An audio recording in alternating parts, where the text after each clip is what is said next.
परमेश्वर ने योना नबी को भेजा कि जब वही जाकर परमेश्वर का प्रचार करो, राइट। लेकिन क्या हुआ, वो गया, वो तो उल्टा भाग लिया। परमेश्वर ने क्या किया, परमेश्वर ने एक मछली भेजी। परमेश्वर ने क्या किया, योना नबी के पास एक मछली भेजी। और याद रखिएगा, वो मछली योना को मारने के लिए, चबाने के लिए नहीं भेजी गई थी, उसकी हत्या करने के लिए नहीं भेजी गई थी, लेकिन वो मछली प्रभु ने इसलिए भेजी थी ताकि योना को सही स्थान पर पहुंचा दिया जाए। आपके जीवन में कई बार कठिनाइयां आएंगी, चुनौतियां आएंगी, निराशाएं आएंगी।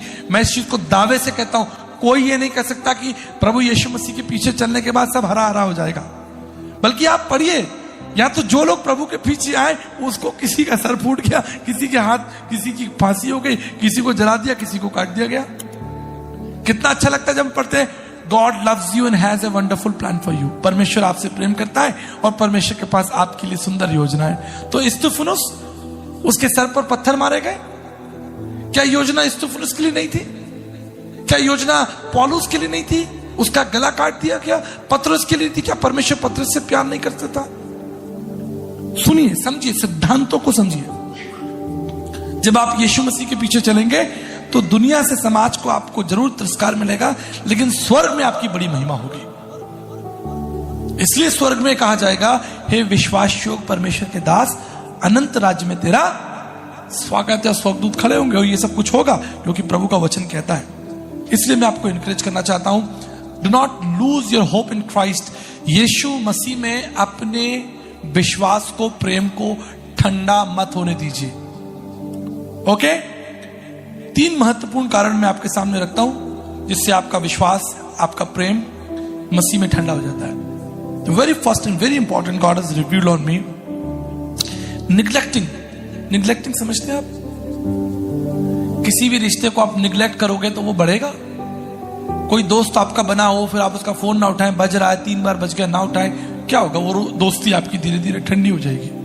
Do not neglect Jesus in any way. अगर बच्चे भी आपसे बात कर रहे हैं, किसी गीत के द्वारा परमेश्वर आपसे बात कर रहा है, वचन के द्वारा परमेश्वर आपसे बात कर रहा है, परमेश्वर को अपने जीवन में कभी निग्लेक्ट मत कीजिए। उसे हल्का स्थान मत दीजिए, उसे बचा कुचा मत दीजिए, उसे सबसे अच्छा स्थान दीजिए। सुबह उठकर आप प्रार्थना में बैठ जाइए। Do not neglect him. Second important, idolatry, मूर्ति पूजा। ये वो मूर्ति पूजा नहीं जो संसार के लोग करते हैं, ये अलग मूर्ति पूजा है। जब आप प्रभु यीशु मसीह का स्थान किसी दूसरे व्यक्ति को दे देते हैं, किसी दूसरी चीज को दे देते हैं। वो कुछ भी हो सकता है, आपके अपने पर्सनल मोटिव्स हो सकते हैं, आपकी दोस्ती हो सकती है, आपका मनोरंजन, आपका Facebook, whatever it is, word views, comics, संसार की किताबें। मैं एक मसीह परिवार में गया, वहां वो मैगजीन रखी हुई थी, स्टार डस्ट। मैंने कहा, आप स्टार डस्ट पढ़ते हैं? हम महीने में आ जाती है, हमने इसका सब्सक्रिप्शन ले रखा है। Can you believe that? We as a believer of Christ, we are not here to study the star dust. हम यहां पर बाइबल पढ़ने पढ़ाने वाले लोग हैं। Do not do the idolatry, ठीक है? मूर्ति पूजा ना करें। अपना स्थान जो प्रभु को आपको देना है, वो आपकी इच्छाओं को, earthly desires, focusing on self.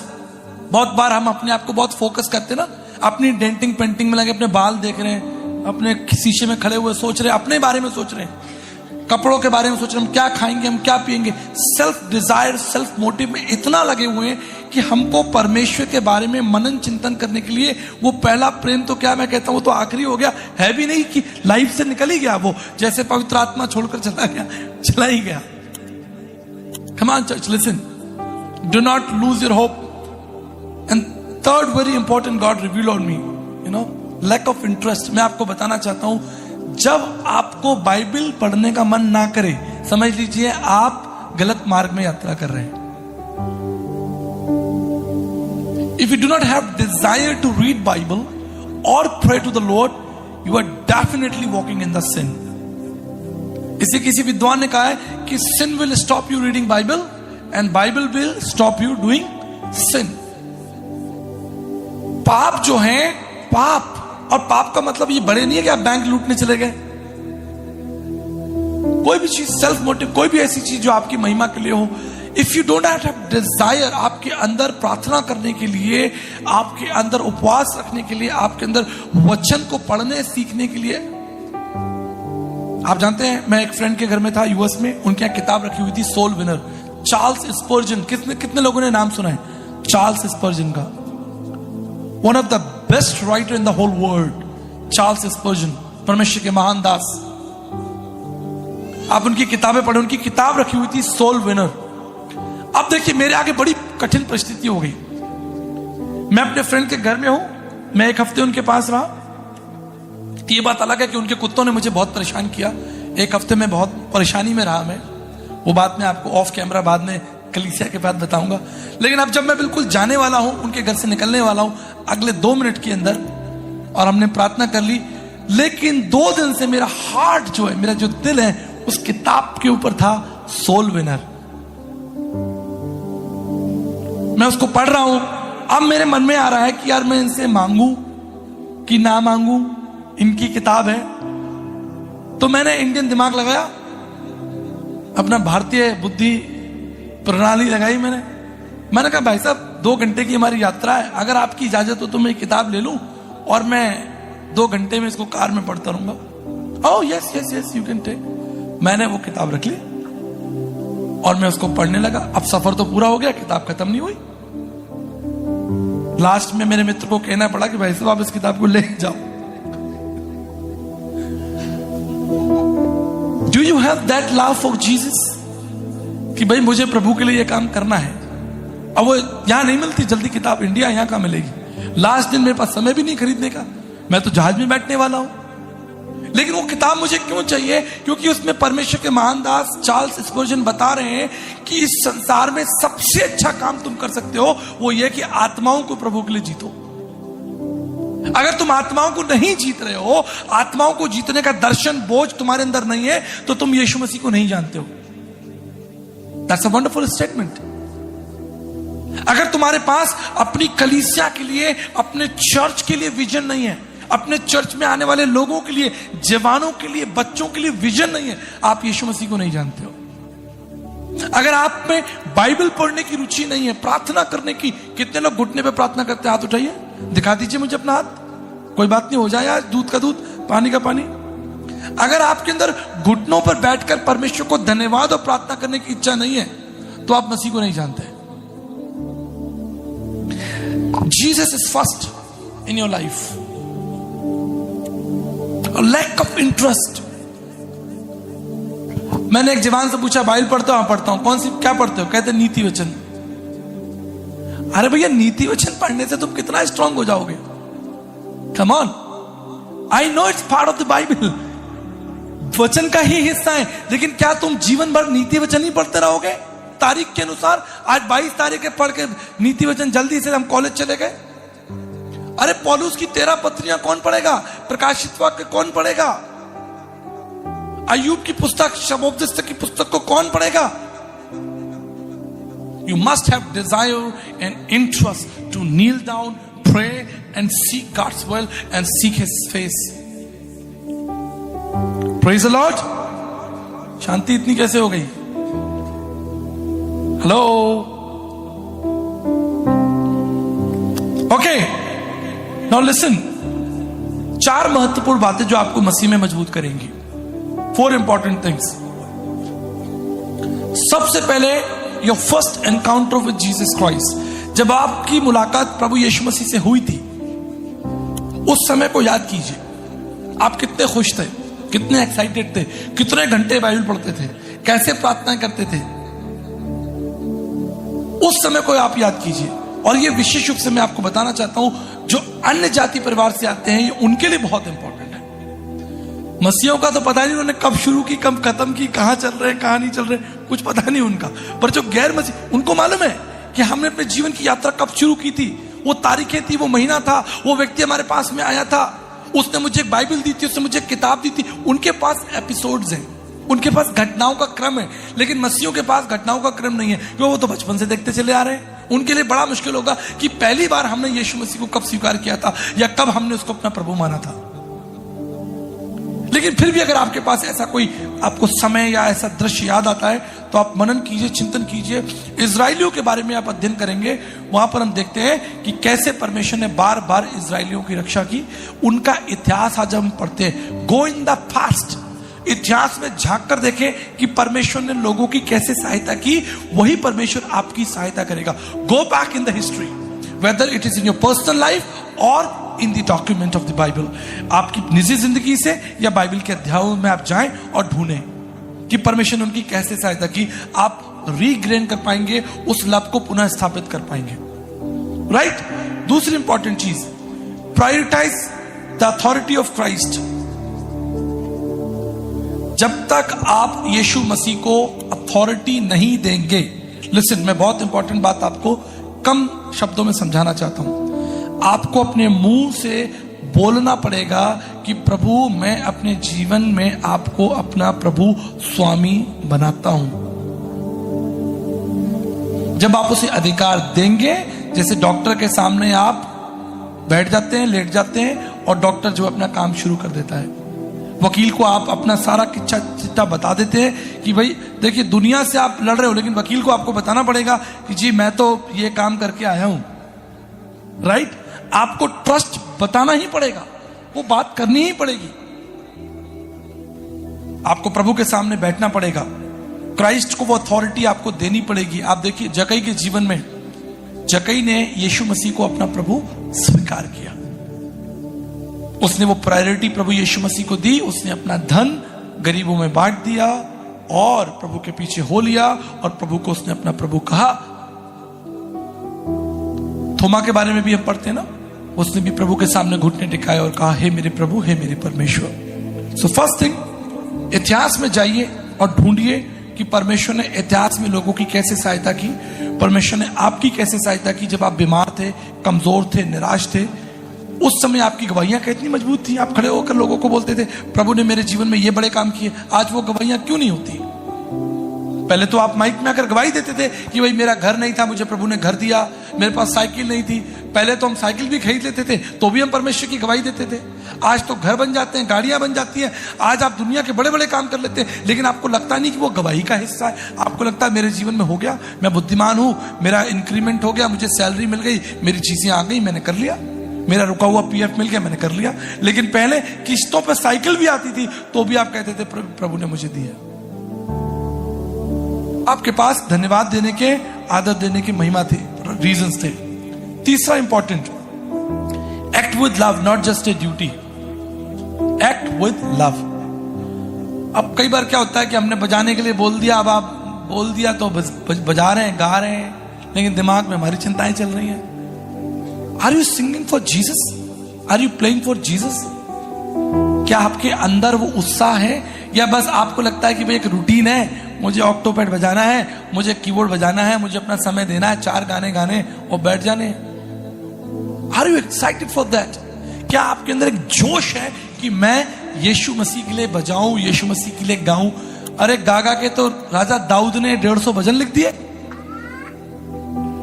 वो इतना एक्साइटेड है। परमेश्वर के लोगों ने, आपको क्या लगता है ये वचन आपके हाथ में जो दिया गया है, जरूर परमेश्वर की प्रेरणा से रचा गया, लेकिन उन लोगों के बारे में सोचिए जिन्होंने बैठकर इसे क्रमबद्ध लिखा।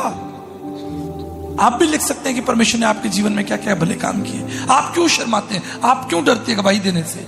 आप संकोच करते हैं, आप सोचते हैं कि अगला मेरी गवाही मानेगा नहीं, अगला मेरे जीवन को विश्वास नहीं करेगा, मेरे जीवन में तो और ऐसी घटनाएं हो रखी हैं। अरे मेरे जीवन में ऐसी ऐसी घटनाएं हो रखी हैं, फिर भी मैं दावे से खड़ा हूं, फिर भी मैं स्पष्टता से खड़ा हूं। आप कहेंगे जी मैं तो फेल हो गया, मैं प्रभु की क्या स्तुति करूं, मेरा तो बिजनेस अच्छा नहीं चल रहा है, मैं तो कर्जे में चल रहा हूं, मेरे पास तो धन्यवाद का कोई कारण ही नहीं है। मैं आपको बताना चाहता हूं, बाइबल उठाकर देखिए, जिन जिन लोगों ने परमेश्वर की महिमा की है वो उस समय कठिन परिस्थितियों में ही थे। कोई जेल में बंद है, कोई मार खा रहा है, कोई भूखा है, कोई प्यासा है, कोई लुट गया, लेकिन वो परमेश्वर की महिमा कर रहे हैं। इसलिए आपको कभी भी अपने जीवन में लगता है कि नहीं जी मेरे जीवन में तो डर का माहौल है, मेरे जीवन में तो घृणा का माहौल है, मेरे साथ तो ये घटना हो रखी है, मैं क्या गवाही दूंगा, कौन विश्वास करेगा? मैं आपको बताना चाहता हूं, कोई तो विश्वास करेगा। कोई है जिसे आपके इतिहास से और आपकी कमजोरी से कोई लेना देना नहीं, आपके संग क्या बीता उससे कोई लेना देना नहीं।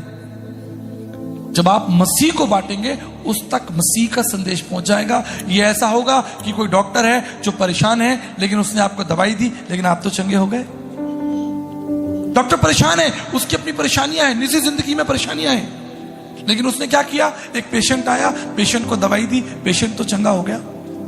मेरे जीवन में कई ऐसे कारण थे कि मैं सेवा आगे ना कर सकूं, या मेरे जीवन में ऐसे थकान के कारण थे कि मैं छोड़ दूं, क्या करूं, आगे बढ़ने के साधन नहीं दिख रहे, अंधकार दिख रहा है। लेकिन मैं आपको बताना चाहता हूं, मैंने उस समय जब सबसे कठिन समय चल रहा था, मैंने बड़े प्रेम के साथ परमेश्वर की सेवा को थामे रखा। कोई फॉर्मेलिटी नहीं थी, लेकिन मैंने कहा नहीं, मैं इस परमेश्वर की सेवा करता रहूंगा, मैं इससे दूर नहीं जाऊंगा। इससे दूर जाना मेरे लिए खतरा होगा, इससे हटना मेरे लिए खतरा होगा। कई बार हमारे संग क्या हो जाता है, कोई किसी की बात किसी को बुरी लग जाती है, चर्च के नाम पर बिल फट जाता है कि हम चर्च नहीं आएंगे, उसने हमारे वो आएगा तो हम नहीं आएंगे, उसने मुझसे ऐसा बोल दिया, उसने मेरे संग ऐसा कर दिया। याद रखिएगा, शैतान चोरी करने, घात करने और नष्ट करने आता है, लेकिन परमेश्वर जीवन देने आया है। आप कलीसिया में मसीह के लिए आते हैं, इससे बड़े प्रेम के साथ उस इत्र को लेकर आइए, बड़े आदर के साथ उस इत्र को लेकर आइए। और आपको किसी के पैरों पर वो इत्र डालने के लिए नहीं कहा जा रहा, वो यीशु मसीह के पैरों पर डालने के लिए कहा जा रहा है। Give your sacrifice to Jesus and Jesus will accept it. And the last and very important, focus on the word and prayers. अगर आपको लगता है आपका पहला सा प्रेम ठंडा हो गया है, कमजोर हो गया है, कुचल गया है, घायल हो गया है, उसके अंदर शक्ति नहीं है, पहला सा प्रेम। मैं एक परिवार से मिला जिनका एक बच्चा था इंडियानापोलिस यूएस में, उसको 38 बीमारियां हैं शरीर के अंदर। उसको एक बड़े से क्या कहेंगे उसको, उसमें लेकर आया गया, छोटा बच्चा था 4 साल का, उसकी आंखें, उसका ब्लड, उसके हाथ पैर, उसके बोन्स, उसका हार्ट, उसका liver, 38 diseases in 2 year boy. उनके माँ बाप के पास धन्यवाद देने का कोई कारण नहीं है, राइट? लग तो ऐसे ही रहा कि भाई एक बच्चा हुआ, उसके अंदर भी 38 बीमारियां हैं। मुझे नहीं मालूम था, मेरा एक फ्रेंड था, उन्होंने कहा पास्टर साहब इस बच्चे को 38 बीमारियां हैं शरीर में। या हमारे शरीर में एक बीमारी हो जाती है, हम परेशान हो जाते हैं। उसके हार्ट में भी छेद है, उसका लीवर भी छोटा है, उसके थैलेसीमिया भी हो रखा है, उसका ब्रेन भी काम नहीं कर रहा, उसकी स्किन भी डैमेज है, उसकी आंख भी टेढ़ी है, उसके शरीर में ना जाने कितनी बीमारियां हैं। लेकिन माँ बाप कहाँ है? माँ बाप उस बच्चे को लेकर ठीक 9 बजे चर्च में है। और आप जानते हैं एक अच्छी बात उनके माँ बाप ने मुझे बताई, दे नेवर मिस चर्च। उस बच्चे को लेकर उठाकर तैयार कर प्रत्येक रविवार को परमेश्वर की आराधना करने के लिए आते हैं। कोई आशा नहीं दिख रही, कोई चमत्कार नहीं हो रहा, बच्चा वैसे ही है 2 साल से, लेकिन वो एक बात जानते हैं कि हम परमेश्वर के साथ अपने मुंह को नहीं मोड़ेंगे, चाहे हमारे जीवन में कितने ही कष्ट आ जाए। क्योंकि संसार की यात्रा तो खत्म हो जाएगी, लेकिन परमेश्वर के संग यात्रा जो है वो सदा बनी रहेगी। पतरस ने 3 बार यीशु मसीह का इनकार कर दिया। हम पढ़ते हैं ना, पतरस ने कितनी बार कर दिया, 3 बार कर दिया। आपने कितनी बार कर दिया? हेलो आप पतरस की 3 बार गिन के बैठे, अपना नहीं गिन रहे हैं। मैं अपना नहीं गिन रहा हूं। अरे हम तो डेली सुबह दिन में 3 बार इनकार करते हैं। उसने अपनी पूरी जिंदगी में 3 बार इनकार किया, हम दिन में 3 बार इनकार कर देते हैं प्रभु का। Come on, listen very carefully. दूसरों के ऊपर आरोप लगाना तो चर्च इज ए प्लेस जहां आप अपना मूल्यांकन कर सकते हैं। कई बार हमारे लिए भी, पास्टर्स के लिए भी बड़ा दुखदाई हो जाता है, हम जरा संदेश दे दे तो वो आदमी दिल पे ले लेता है, हमारे लिए दिया। अरे भाई तुम्हारे लिए ही तो दे रहे हैं। एक जवान खड़ा हो गया, नीचे गैलरी में मुझे मिला, बोला भैया आपने मुझे टारगेट किया। मैंने भैया तुझे ही टारगेट किया मैंने, क्या करूं, तुझे बचाना है, तुझसे प्रेम है, राइट? हमारे लिए भी बड़ा कठिन, भैया आप ऐसा कठिन प्रचार। अरे भाई तो और क्या करें, यहां पर तो मूल्यांकन ही होगा। यहां पर तो पतरस 3 बार मना किया, तुम जिंदगी में तुम दिन में 3 बार मना कर रहे हो, और पिछले 40 साल से मना कर रहे हो। उसके लिए कुछ नहीं कर रहे तुम, उसके लिए जो तुम कर सकते थे तुमने वो नहीं किया, जो तुम्हें करना चाहिए था तुमने वो नहीं किया। इसलिए परमेश्वर का वचन कहता है कि तेरा पहला सा प्रेम तूने पहले तो कर रहा था, अभी तो वचन में लिखा है कि तूने छोड़ दिया है, यानी तू पहले कर रहा था, अब नहीं कर रहा है, तो कर, दोबारा कर। उसको इंकरेज किया जा रहा है। अंतिम बात बताकर मैं आपके लिए प्रार्थना करना चाहता हूं। Praise the Lord. प्रकाशित वाक्य 3 उसके 11 में लिखा है, मैं शीघ्र आने वाला हूं। पढ़े 3:11, वेरी इंपॉर्टेंट। मैं शीघ्र ही आने वाला हूं। लिसन, जो कुछ तेरे पास है उसे थामे रहे, कोई भी व्यक्ति तेरा मुकुट ना छीन ले। मेरी बात याद रखिएगा, मुकुट आपको दे दिया गया है, तभी तो छीनने की बात हो रही है। छीनने की संभावना तभी तो है जब आप कहेंगे मेरे पास मुकुट है ही नहीं, कोई क्या छीनेगा। लेकिन वचन कहता है कि आपको मुकुट दे दिया गया है और छीनने की एक संभावना दिख रही है। पहला सा प्यार ठंडा होने की संभावना दिख रही है, प्रभु से मुंह मोड़ लेने की संभावना दिख रही है, तब जब आप अकेले हैं, निराश हैं, आप कमजोर हैं, फाइनेंशियल इश्यूज हैं, हेल्थ इश्यूज हैं। लेकिन इसी समय आपको स्थिर रहना है, खड़े रहना है। जब यीशु मसीह नाव में थे, नाव जब उनकी शिष्यों की डगमगा रही थी, तो यीशु मसीह ने पतरस से कहा कि पतरस उतर, मेरे पास आ। Jesus gave him authority to come and walk on the water. जब उसने ये सुना कि प्रभु ने कहा है, तो वो चल दिया।